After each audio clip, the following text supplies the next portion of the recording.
하나님의 말씀은 마태복음 27장 45절에서 54절 말씀입니다.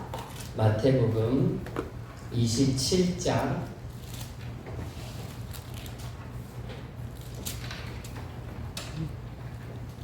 45절에서 54절까지 말씀.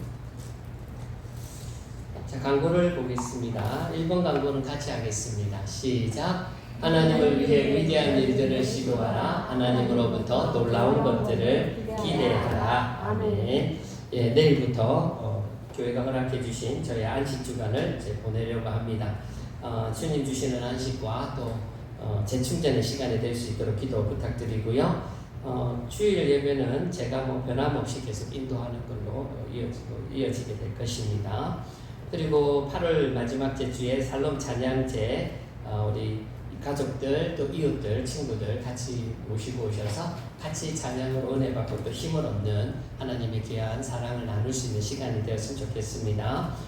그리고 정현 집사님의 컴퓨터가 고장이 나는 바람에 지금 잠시 김용찬 집사님이 지금 땜빵 기본적인 말씀과 찬양만 일단 했고 설교 시간 중간중간에 나오는 말씀들이나 보여줘야 될 이런 것들은 전혀 준비가 되어 있지 않은 상태입니다. 그래서 여러분 성경책 미리 좀 펴놓으시고요. 너무 앞에만 의존하시면 안 될 것입니다. 자, 말씀 보겠습니다. 마태복음 27장 45절부터 54절까지입니다. 제6시로부터 온 땅에 어둠이 임하여 제9시까지 계속되더니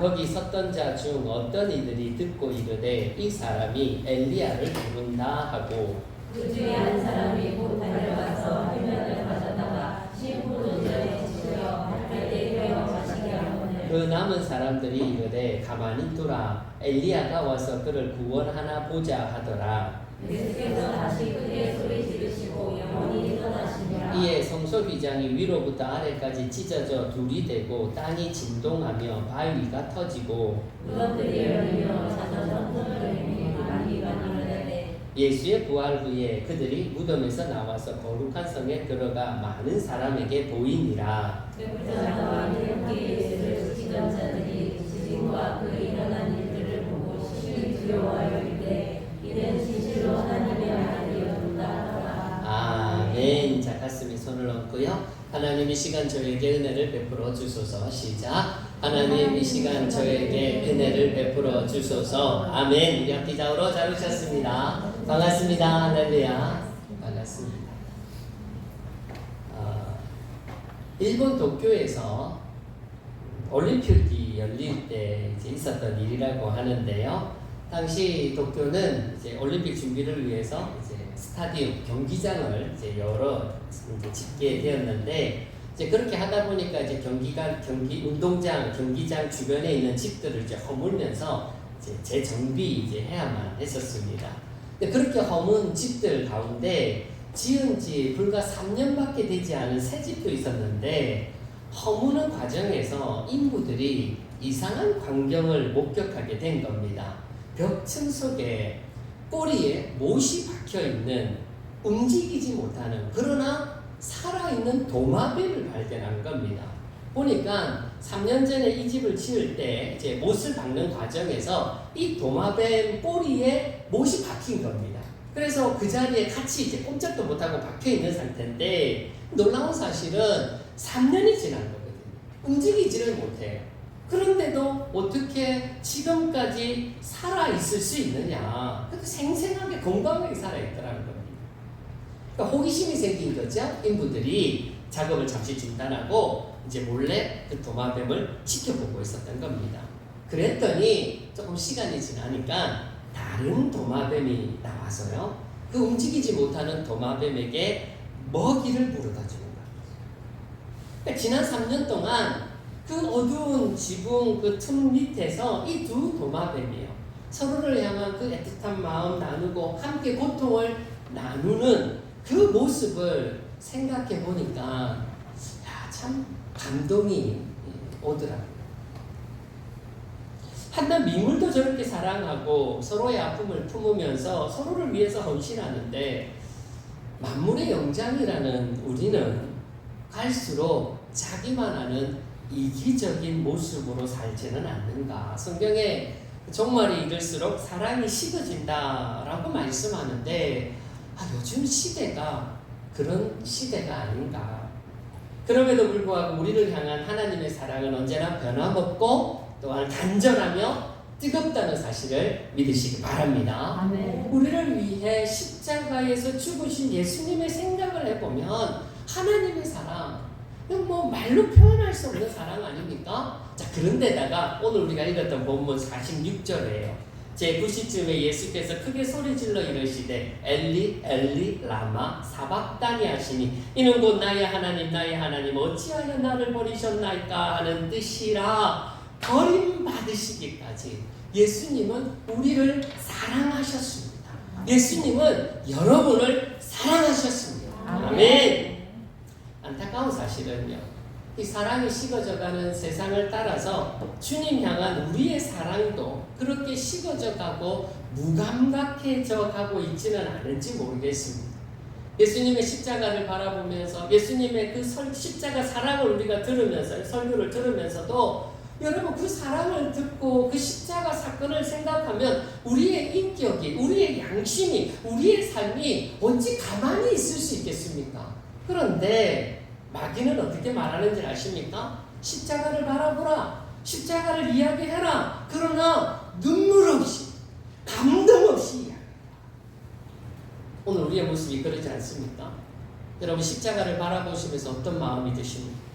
십자가 속에 여러분을 향한 주님의 사랑이 여러분 느껴지십니까? 주님의 마음이 여러분 이 시간 10년 속에 같이 공감되어지십니까? 특히나 하늘 아버지께 버림받으시기까지 우리를 사랑하신, 여러분을 사랑하신 주님의 그 마음이 이 시간 여러분에게도 전달되어지고 있습니까? 오늘 저는 십자가 위에서 외치셨던 예수님의 7마디 말씀, 가상칠언이라고 그러죠. 그 가운데 4번째 말씀인 오늘 본문에 나오는 엘리, 엘리, 라마, 사박다니 이 부분에 대해서 생각을 해보고자 합니다. 근데 이제 잠시 7마디 그러니까 모두 십자가 위에서 7마디를 예수님이 말씀을 하셨잖아요. 그래서 가상칠언이라고도 하는데 그 7마디가 뭔지를 먼저 잠깐 살펴보겠는데요. 이럴 때 이제 프로젝트가 제 역할을 하죠, 그죠? 안타깝습니다. 우리 정현 집사님의 컴퓨터가 빨리 회복되기를 위해서 간절히 기도하십시다.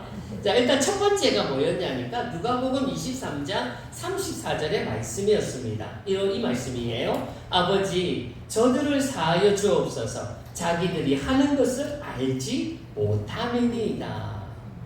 예수님을 욕하고 침뱉고 채찍질하고 십자가에 못 박아버린 사람들을 향하여 예수님이 들려주신 첫 번째 말씀, 용서의 말씀. 자, 그런가 두 번째 말씀이 누가복음 23장 43절에 나오는데요. 내가 진실로 내게 이르노니 오늘 네가 나와 함께 낙원에 있으리라. 죽는 순간까지 옆에 있던 강도를 향하여 구원의 손길을 베푸셨던 예수님의 두 번째 말씀. 세 번째 말씀 요한복음 19장에 나오는데요. 26절에 먼저 여자여 보소서 아들이니이다. 어머니 마리아를 향해서 하는 소리고요. 27절에 나오는 이어지는 27절에 나오는 보라 내 어머니다. 제자에게 하는 소리인데 이게 이제 세 번째 말씀입니다. 홀로 남겨질 육신의 어머니 마리아를 향하여 그 믿음직한 제자에게 맡기며 또 부탁하는 그 주님의 그 애틋한 마음이 담겨있는 말씀. 세 번째 말씀. 네 번째 말씀은 이제 오늘 우리가 다룰 엘리 라마 사박다니 조금 이따 자세히 살펴보기라고요. 다섯 번째 말씀 요한복음 19장 28절에 나오는 내가 목마르다. 십자가 고통을 그대로 담아내신 외침이셨습니다. 여섯 번째 말씀 요한복음 19장 30절 다 이루었다. 십자가 위에서 인류의 모든 죄악을 도말하시고 구원을 완성하신 다 이루었다. 마지막 일곱 번째 말씀 누가복음 23장 46절 아버지 내 영혼을 아버지 손에 부탁하나이다. 이 땅에서의 생명을 하늘 아버지께 맡기는 말씀으로 예수님은 마침내 십자가에서 운명하셨습니다. 구구절절 우리를 향한 주님의 진한 사랑이 묻어있는 7마디의 말씀이셨는데요. 자, 이 중에서 저는 4번째 말씀, 엘리 엘리 라마 사박다니, 나의 하나님 어찌하여 나를 버리셨나이까. 인류의 모든 죄를 지고 죽을 수밖에 없었던 예수님과 그런 예수님을 외면할 수밖에 없으셨던 하늘 아버지의 이 모습을 볼 수 있는 4번째 구절입니다. 예전에 저는요, 이 구절을 이제 묵상하고 생각할 때마다 이런 마음이 한편으로 드는 거예요. 아무리 우리 죄를 위해서 대신 죽으셨지만 그런 주님을 어떻게 하늘 아버지께서 버리실 수 있을까? 하나밖에 없는 아들 아닙니까? 물론 사랑하는 아들마저 외면하실 수밖에 없는 인류의 죄를 짊어지고 지금 십자가에 죽으시는 예수님은 죄인의 몸으로 지금 계시니까 이제 그 죄인된 예수님을 향하여 심판의 모습을 보여주신 이제 그 모습을 이제 나름 이제 알기는 아는데, 근데 이제 한편으로 아니 어떻게 사랑하는 아들마저 버리실 수 있느냐? 그렇다면 우리라도 버리지 않으실까? 우리라고 해서 버리시지는 않을까? 그런 적 있지 않습니까? 신앙생활 하다 보면, 여러분 살다 보면 마치 하나님이 죽은 것처럼 느껴질 때요. 하나님이 아무런 반응을 보이지 않으시고 그냥 침묵하시는 거죠. 내 삶에 어려운 문제가 닥치고 시험이나 환난이 닥칠 때 얼마나 답답하고 얼마나 힘들고 속상합니까? 그럴 때 하나님께서 살아계신다잖아요. 나를 사랑하신다 하잖아요. 그러면 단박에 내 앞에 나타나셔서 내가 지금 겪고 있는 이 시험이나 이 무거운 짐을 해결해 주셔서 내 입을 통해서 과연 하나님은 살아있더라, 하나님은 나를 사랑하시더라, 그렇게 내 입을 통해 간증하게 하시고 자랑하게 하시고, 그러면 얼마나 좋겠습니까? 근데 여러분도 다 경험해 보셨잖아요. 어떨 때 하나님은요 정말 잔인하니만큼 침묵하세요. 아무런 반응이 없으세요. 그러니까 어떨 때는요 마음에 막 그런 회의가 느껴지는 거 아닙니까? 정말 하나님 나 사랑하는 거 맞아? 아니 하나님 나 살아계신 거 맞아? 하나님 정말 살아있다면 나의 이 고통을 보고 계시기나 하실까? 근데 이런 회의에 찬 이 외침이요, 우리만 그런 게 아니라 시편 기자, 시편 73편에도 보면 시편의 이 시인이요, 같은 이제 이 고통에 찬 질문을 던지는 이제 구절이 나오는데요. 이 시편의 시인은 악인이 형통하고 오만한 자가 성공하고 저들이 죽을 때도 고통 없이 죽는 걸 바라볼 때에, 아니 공의의 하나님 아닙니까? 공의의 하나님께서 당신의 공의대로 이 세상을 심판해야 하는데 왜 그냥 내버려 두십니까? 도무지 이해가 안 되는 거예요. 하나님이 가만히 있는 게 이해가 되지 않더라는 겁니다. 그래서 외쳤던 외침이 하나님 과연 살아계십니까? 다윗도 이런 고백을 했습니다. 억울하게 사울 왕에게 쫓겨서 도망 다닐 때 가족에게로 돌아갈 수가 없어요. 사랑하는 이 조국에서 더 이상 살 수가 없게 돼. 이방인 땅, 블레셋 땅으로 숨어 들어갈 수밖에 없는 상황에, 그때 다윗이요 하나님을 향해서 절규했던 소리가 뭐였느냐? 하나님 어찌하여 나를 버리셨나이까? 세계 2차 대전 당시 이 나치들에 의해서 그 유대라는 이 민족이 완전히 무참히도 학살당했지 않습니까? 그 가운데 신앙을 가진 유대인들이 하나님을 향해서 이렇게 외쳤다고 합니다. 하나님 도대체 어디 계십니까? 유대인뿐만이 아니었죠.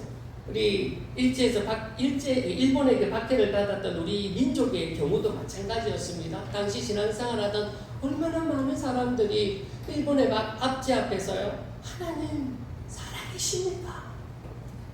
문화혁명을 겪으면서도 신앙을 지켰던 중국의 수많은 신자들 역시 그 믿음 지키려고요. 귀가 잘리고 이와 손톱이 뽑히고 손가락이 잘리는 그 잔인한 고문 속에서도요. 믿음 하나 지켜보려고 몸부림쳤던 저들의 입에서 터져나왔던 부르짖는 소리. 하나님 살아계신다면 지금 도대체 무엇을 하고 계십니까? 오늘 본문의 예수님도 그렇지 않습니까? 하나님은요 억울한 재판 자리에 세우셨습니다. 온갖 희롱을 받게 하셨습니다. 끝내 죽임을 당하게 만들지 않으셨습니까? 그 모든 과정에서 하나님은 단 한 번도 나타나신 적이 없어요. 어떤 말씀도 하신 적이 없습니다. 그러니까 오늘 본문의 이 말씀이 이 예수님의 이 소리가 터져 나오는 거 아닙니까? 엘리 엘리 라마 사박다니 해석을 하니까 나의 하나님 어찌하여 나를 버리셨나이까. 그렇게 외쳐 부르짖는데도요 우리 하나님은 여전히 침묵으로 일관하셨죠. 아니 그러니 그 하나님이 오늘 내게도 내 아픔과 내 고난과 내 이 고통에 대해서도 침묵하고 계시는 거 아닌가, 외면하고 있는 거 아닌가, 나 몰라라 내던지지 않는가. 자 그런데요 이제부터 우리 한번 이 말씀을 풀어나가십시다. 이전에 제가 이제 하나님을 잘 모를 때였습니다. 말씀을 제대로 잘 모를 때는 저도 이제 이런 생각을 했었다는 거지요. 이제 제가 참 힘든 시간을 보낼 때 시험 중에 환난 중에 고통 중에 하나님이 아무런 반응을 안 하시고 침묵만 하시니까 그렇게 또 느껴지니까요. 그런데 이제 제가 오늘 이 본문을 다시 이제 묵상을 하면서 다시금 제가 제 마음에 새긴 사실입니다. 모르지는 이제 아니까요. 다시 한번 제 마음에 새긴 사실. 그게 뭐냐? 하나님은 결코 침묵하고 계셨던 게 아니었다라는 거죠. 자 오늘 본문 오늘 말씀을 보니까 뭐 겉으로 볼 때는 하나님이 아무런 반응을 하지 않은 것처럼 보여요. 그런데 우리 자세히 한번 들여다보니까 하나님 역시도 예수님 죽음 앞에 가슴 아파하셨고 그 고통을 같이 나누고 계신다는 거죠. 45절입니다. 봅니다. 45절 같이 한번 읽어봐요. 본문 한번 찾아보셔요. 45절 같이 읽습니다. 시작. 제 시로부터 온 땅에 어둠이 임하여 제 9시까지 계속되더니 제 6시 6시라 하면 우리나라 시간으로 지금 말씀인가요? 오, 감사합니다. 제 6시라면 우리나라 시간으로 낮 12시를 말합니다. 낮 12시. 지금 이쯤입니다. 가장 해가 힘있게 비추는 시간입니다. 가장 찬란하게 환하게 비추는 이 시간인데 방금 45절에 뭐라고요? 온 땅에 어둠이 임하여 어둠으로 갇혀버렸다는 사실. 이게 무엇을 의미할까요?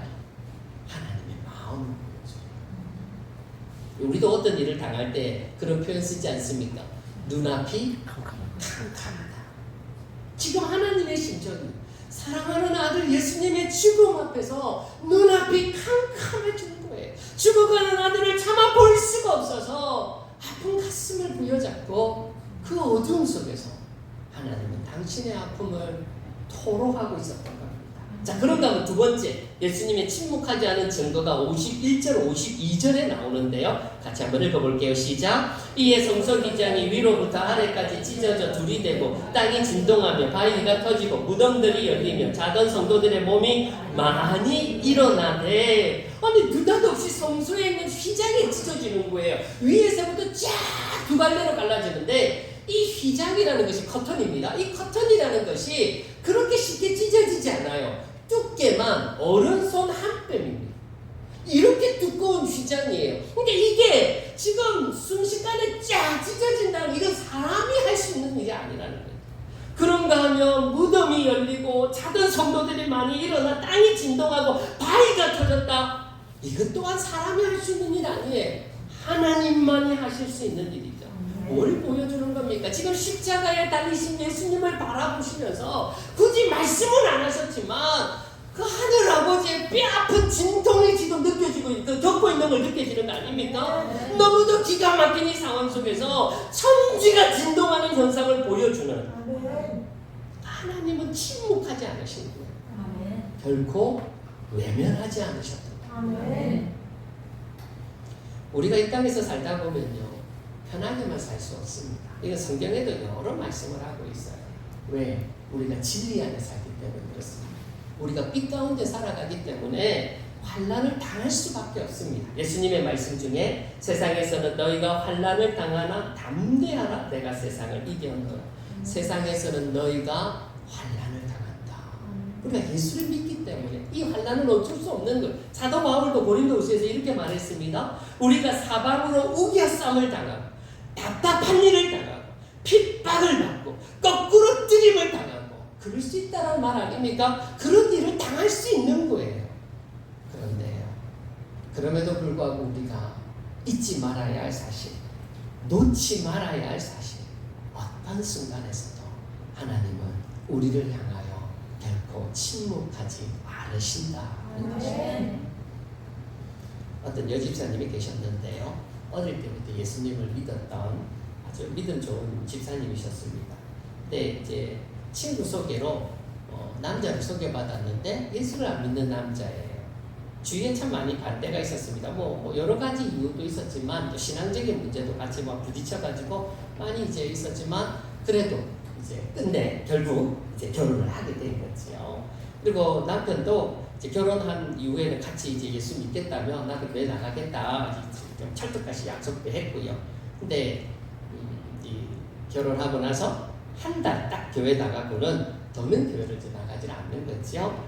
이 자매 입장에서는 집사님 입장에서 속았다 남편한테 속았다라고 생각이 되지만 이미 어떡합니까? 결혼도 다 해버렸고요.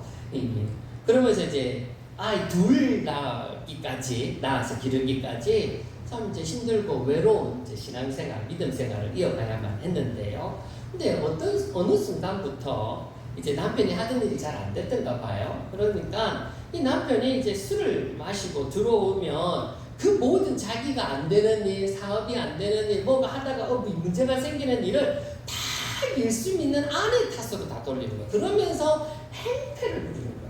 막 때리고 집안 살리고 엎어버리고 순전히 그 하나죠. 이제 뭐 핑계를 그렇게 대는 것 같았습니다. 뭐 교회 간다는 이유, 네가 하나님 믿으니까 예수 믿으니까 이렇지 뭐 이러면서 짓밟아도 그렇게 짓밟을 수가 없는 거예요.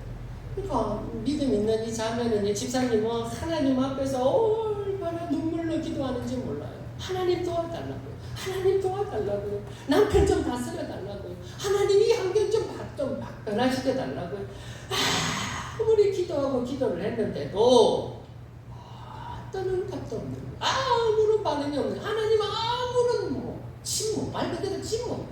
살아계시는지도 모르겠고 남편도 전혀 달라질 기미도 보이지도 않고 그러니까 어느 순간부터 이 집사님이요 살아갈 소망을 잃어버린 거예요. 죽기로 마음을 먹은 거지. 근데 그렇게 이제 죽으려고 이제 그래도 믿음은 있으니까 주일날 교회를 나간 거 아닙니까? 주일날 예배를 딱 나갔는데 하필 또 목사님 그날 말씀이 못 죽게 만드는 거예요. 그래 이건 아니지. 죽으면 안 되지. 내가 그래도 믿음으로 살아야지. 말씀으로 살아야지. 그렇게 못 죽게 만드는 거예요. 그러다가 또 기도해도 아무 이러면 또 죽어야 되겠다고 그러고 또 작정하고 그날 또 예배를 드리고 죽어야지 하고 또 나갔는데 또 말씀이 못 죽게 만드는 거죠. 이거 그러면서 여러 번 이제 죽기를 포기하고 단념하고 그렇게 보내다가 그날은 아니었답니다. 그날은 아니었다. 이렇게 사는 건 결코 사는 게 아니다. 이렇게 사는 건 결코 사는 게 아니다. 그래서요 유서를 써놓고 캄캄한 밤에 낙동강으로 나갔습니다. 물이 콱콱콱 흘러가는 낙동강. 강물을 쳐다봤는데요. 자기가 빠져 죽을 강물이지. 순간 아이들이 스쳐 지나갑니다. 근데 고개를 흔들어 버렸습니다. 아이 때문에 또 내가 못 죽을까봐 거기를 지워버렸습니다. 강물 소리가 귀에서 타타타타타타 거세게 흘러내려가는 거기 이제 뛰어내려가는. 그런데 그렇게 이제 뛰어내릴 강물을 이제 바라보면서 그 물소리 흘러내려가는 물소리를 이제 듣고 있는데 갑자기 이상하게 이 물소리가 노래 가락처럼 들리는. 내가 연약할수록 더욱 기이 여기사 보좌 높은 보좌 위에서 낮은 나를 보시네. 날 사랑하신 날 사랑하신 날 사랑하신 성경에 쓰였네. 참 이상한 일도 다 있어요. 어떻게 물소리가 노랫소리처럼 들려오는지 이해가 되지 않는 거예요. 그러고 있는데 순간 눈앞에 한 장면이 보이는 겁니다. 어릴 때 교회를 나갈 때 12월 달 되면 성탄절 연습하지 않습니까? 연극 연습하고 찬양 연습하고 이제 이 집사님이 이제 연극을 했던 거예요. 이제 교회에서 이제 연극을 막 준비하고 있는 연습 대본 갖고 막 연구하는데 나 또래 남자애는 예수 역을 맡았고요. 자기는 이제 수건을 뒤집어 쓰고 막달라 마리아 역을 한 거예요. 이 장면은 지금 십자가 예수님이 못 박혀 죽은 상태고 그 밑에서 자기가 한없이 울고 있는 장면이 딱 보여지는 거예요. 그리고는 또 다시 장면이 싹 바뀌는데요. 부활하신 예수님께서 자기를 만나주시는 장면이었어요. 주님이 이렇게 음성을 들려주셨습니다. 사랑하는 딸아, 내가 너의 아픔을 아노라. 너의 슬픔을 아노라. 딸아, 내가 너를 아노라. 이 음성이 들려지는데 그 순간 집사님 죽으려고 했던 바로 그 자리에 털썩 주저앉아서 대성 통곡을 하는 거예요. 외면했다고 생각했던 주님이 나를 보고 계셨구나. 주님이 내 아픔을 아시는구나. 그 밤을 울면서 보내고요. 그날 새벽, 다음날 새벽이죠. 다시 집으로 돌아온 거예요. 10년이 지나고요. 이제는 이제 가족 모두가 다 예수를 믿게 되었고요. 그렇게 이제 주님 안에서 행복하게 신앙생활을 하고 있다라고 하는 간증을 들었습니다. 하나님께서 왜 침묵하실까요? 왜 하나님이 느껴지지 않을까요? 그 순간 하나님이 기다리고 있기 때문입니다. 지금 십자가 죽음의 시간, 고통과 환난의 시간 기다리시는 거예요. 그러나 이 시간이 지나가면 찬란한 부활의 아침이 펼쳐지고 가장 큰 기쁨과 하늘의 거룩한 영광이 우리 앞에 펼쳐지게 되는 이때를 위해서 지금 하나님은 참고 기다리시는 거예요. 하나님 결코 우리를 포기하지 않아요. 주님이 이렇게 말씀하십니다. 결코 너를 버리지 않는다. 놀라지 말고 두려워 말라. 나는 너의 하나님이다. 내가 너와 함께하고 너를 지켜주리라. 나의 의로운 오른손으로 너를 붙들어 주리라. 아멘. 하나님의 이 음성이 들려지기를 축원합니다. 아멘. 힘이 들고 답답하십니까? 지치고 외롭습니까? 어느 누구도 나의 마음을 이해해주지 않아서 혼자 버림받았다고 느껴지십니까? 그러나 하나님은 그런 여러분을 보고 계십니다. 아멘. 여러분의 아픔을 누구보다 뼛속 깊이 아시며 같이 여러분과 그 아픔을 나누고 계십니다. 아멘. 하나님 여러분 버리지 않아요. 아멘. 결코 외면하지 않습니다. 아멘. 여러분에게 영광스러운 아침을 주시기 위해서 지금 기다리고 있을 뿐입니다. 아멘. 여러분의 아픔을 같이 겪으시면서 같이 참고 계시고 있는 거죠. 그 하나님 바라보시면서 다시 한번 힘을 내셔서 용기를 내셔서 일어나십시오. 일어나십시오. 하나님 반드시 여러분 도와주십니다. 우리 같이 부르고 싶은 찬양이요. 이런 주님의 마음이 담겨있는 찬양입니다. 주님이 우리에게 이렇게 고백하시는 찬양입니다. 나의 사랑, 너는 어여쁘고 참 귀하다. 어느 보석보다 귀하다. 네가 사랑스럽지 않을 때 너를 온전히 사랑하고 너와 함께하려 내가 왔노라. 나의 사랑, 이 사랑은 결코 변치 않아. 모든 계절 다 돌보시네. 푸른 마르고 꽃은 시드나 주의 말씀은 신실해. 실수가 없으신 주님 주님만 바랍니다. 하나님은 우리를 그렇게 바랍니다. 저와 여러분을 그렇게 대하십니다. 주님의 이 사랑이 오늘 이 시간 말씀을 통해서 찬양을 통해서 여러분에게도 그대로 전달될 수 있었으면 좋겠습니다. 주님의 음성이 여러분 귓가에도 들려질 수 있으면 좋겠습니다. 우리 다시 한번 찬양과 말씀을 통해서 힘을 내고 기도하는 시간 갖겠습니다. 나의 사랑 너는 어여쁘고 참 귀하다. 어느 보석보다 귀하다. 내가 사랑스럽지 않은데 너를 온전히 사랑하고 너와 함께하며 내가 와. 우리 다시 한번 1절 나의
버림받았다고 생각이 되고 철저히 혼자라고 느껴질 때 그때도 주님은 우리와 함께 계셨습니다. 우리의 아픔을 보셨고 우리의 눈물을 보시면서도 차마 기다리셔야만 했던 주님, 우리에게 부활의 영광을 하늘에 더 큰 은혜를 주시기 위함인 줄 믿습니다. 주님과 함께하는 삶을, 어떤 경우에서도 주님 바라보는 삶을, 주님 신뢰하며 주님 따라가는 삶을, 그리고 마침내 주님과 함께 축복을 누리는 삶을 오늘도 믿고 의지하며 소망하며 믿음으로 살아가는 저희들 되게 하여 주옵소서. 치유를 위해서 기도하겠습니다. 아픈 부분들 믿음에 손을 얹으시고 염려 걱정 가슴에 손을 얹으십시다. 악한 마귀는 우리에게 아픔을 줍니다. 질병을 줍니다. 고통과 눈물을 줍니다. 그러나 사랑하시는 주신 주님은, 사랑의 예수님은 우리에게 치유를 주시고 회복을 주시고 위로를 주시고 새 힘을 주십니다. 이 시간 믿음으로 손을 얹은 당신의 자녀들에게 역사하여 주셔서 치유해 주소서, 회복시켜 주소서, 능력으로 일으켜 주옵소서. 구원자 되신 주님, 당신의 능력으로 우리를 고치셔서 우리의 몸과 마음과 영혼이 주님을 증거하는 간증이 되게 하여 주옵소서. 역사하여 주심을 믿고 예수님 이름으로 기도합니다. 아멘.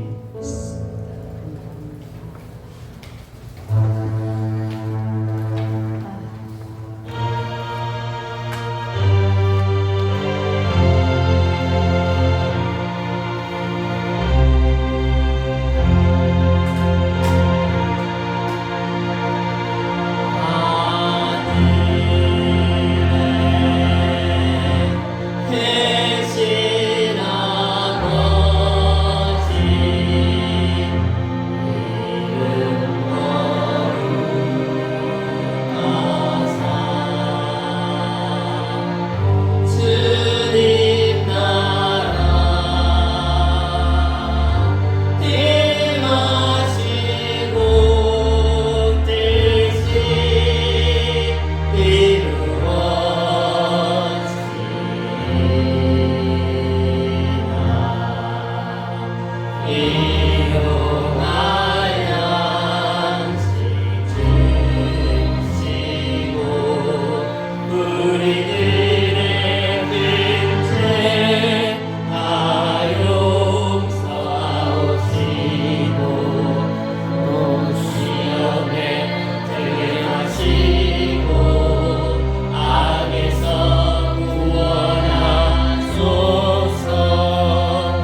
우리 주 예수 그리스도의 은혜와 하나님의 그 진하신 사랑과 성령의 감화 감동 교통하심이 우리를 포기하지 않으시는 하나님의 사랑을 믿고 신뢰하며 주님을 따라가겠다 결단하는 주의 자녀들 머리 위에 저들의 가정과 교회와 나라와 민족 위에 이제로부터 영원토록 함께 있을지어다. 아멘.